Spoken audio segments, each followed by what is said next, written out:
computing model, we can scale across all these computers to make all of these requests for us, and it's costing us very little.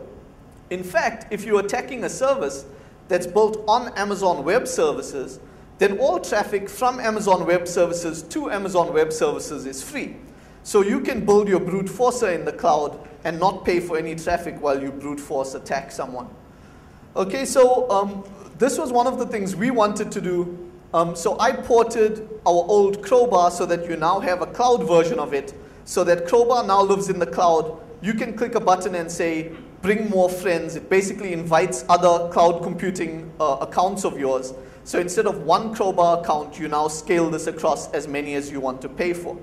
The problem is that I was wrong. Okay, so if you take a look at, while the screen adjusts, if you take a look at our first example, which is basically SugarSync. Okay, so if you go to SugarSync and go to request a I forgot my password, essentially what happens is they say, okay, we're going to mail you back your password. Okay, so time goes on, you should see the email coming through down there, which is a simple one of those reset links. Okay, you take a look at the reset link, it looks something like that. You click on that link and it now allows you to go reset your password. Okay, what's interesting for me as an attacker is how small that secret portion is. Okay, because essentially it gives me hope that I can brute force through that space. Okay, so what I'm hoping for is to go reset someone's account, that link gets sent to them, and then using my new cloud tool, I'll brute force through that space till I find the correct URL that will allow me to reset his password. Okay, does anyone know how I was wrong about this? Anyone? Okay, the simple way that I was wrong is, that my slide didn't work. The simple way that I was wrong is, even though that looks small, it's still a pretty big space to iterate through. Okay, it gives you 35 to the 12 possibilities. You're still not going to brute force through that easily. Okay, even if you use the birthday attack, you're still dealing with a number that's too big because that link is active for 2 days. Okay, so I visit them, I say, I want to attack this person, he forgot his password, they send the link. I iterate through those so that they send him lots of links. Okay, but still, they can't send me exhaustively through that space in the 2 days that I have to test. But during the testing, I've already gone down this route. I really wanted to break into them, so we kept trying. So we generated a whole bunch of requests, hoping that we could find some weakness, some predictability in that number, and it turns out actually we couldn't, and so that was a fail. But while we were doing this, we figured out something else, that we could script the account reset process fairly easily. Okay, we use Twill for this. If you haven't used Twill for web app testing, you should Google it, download it. It'll save you a lot of time. But basically what we figured out is if we scale this across EC2, we could get something like 2 million I forgot my password requests sent inside of 2 days. So we did to see if they'd notice, and they didn't. Okay, so basically if you imagine this attack plan, I want to break into Bob's directory store. I go in, I say Bob forgot his password. I say that 2 million times, and so all the time they're sending valid links to him. And at the same time I'm running Crowbar guessing for valid links. So I'm attacking the problem from both ends. On one end I'm creating a lot of links that should be active. On the other end I'm trying to find a link that's active. Sooner or later I find one that works and I can log in. Okay, at this point I'm really stretching. But what's interesting to note is while we were doing this testing, so we did it, we went through it, they're already making a mistake in that they're not detecting that we're pulling this attack off. Okay, and something that's interesting to note is this becomes a problem more and more when you look at cloud computing, is that you're not even aware that you're under attack. Okay, in this instance, we go back and look at our SugarSync email folder, okay, and we go back and we find here's all of the mails that were sent to us with valid links for us to go back and reset our password. We take a random one, okay, and it turns out that that link is still active. So we can go back and reset our SugarSync password. What's interesting for us is that at this point, if you look at the email date there, that link was generated on the 2nd of July, and our current date at the time of this testing was the 16th of July. So it turns out that those links are valid forever.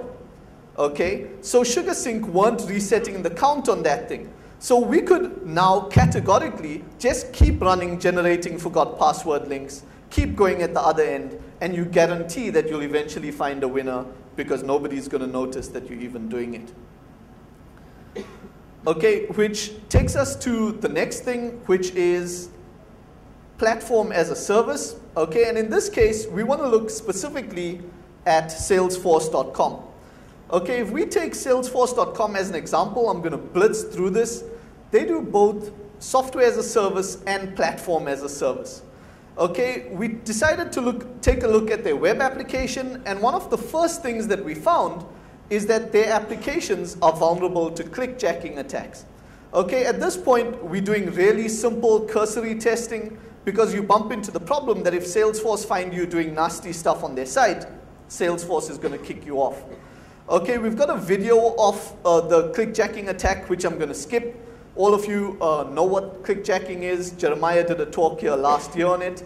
If not, I'll make the video available shortly. Okay, and the reason I'm moving on is because we've got much more attacks than the time's going to allow for. So Salesforce have a problem in that Salesforce have a multi-tenant model. Okay, so multiple people all have their accounts on Salesforce.com. It's a subscription model. They also have some sort of app exchange. So people write apps and then you integrate their app into your CRM. Okay, already that should sound like a pretty bad idea. And one of the things that we enjoy as testers is they give you free dev accounts. So you can sign up for free and test Salesforce.com for free. Okay, and one of the first things that we wanted was to see how we develop an app for Salesforce. Okay, and they have a really simple to understand HTML templating language which you can use, and they have a Java-like language called Apex. Okay, and this is all custom that you've got to learn if you want to build apps for them. They also do their own type of SQL, which uses ORM, which we won't get into right now. You do your dev in a browser or through an Eclipse plugin. Okay, it's a really robust programming environment. For us as testers, basically if you look at the interfaces that are open to you, if you write an app that lives in Salesforce's cloud, you can then create SOAP endpoints, you can make HTTP requests, you can send emails out. Okay, and basically what we were looking for as attackers is if this multi-tenancy model exists, how can we as an attacker start to steal more than our fair share of computing time on Salesforce's cloud? Okay, all of this testing was done by someone much cleverer than me. So if you have any questions, you're going to have to go to marco@sensepost.com. Basically, Salesforce have something called the governor, where the governor sits and tries to make sure that one person doesn't use more computing resources than they should. They limit this on a whole bunch of things. So you're only allowed to make so many HTTP requests. You're only allowed to use so many lines of code. You're only allowed to make so many emails per day. Okay, and some of these limits, they don't tell you what they are. So the first thing that we were looking for was how we could push past the governor. Okay, how we could steal more computing time on the Salesforce cloud. And to do this, we'd need to introduce some new primitives into Salesforce.com. Okay, we'd need to find a way to get delays, find a way to get synchronization. And almost all of these can be built just with a little bit of evilness and a little bit of dedication.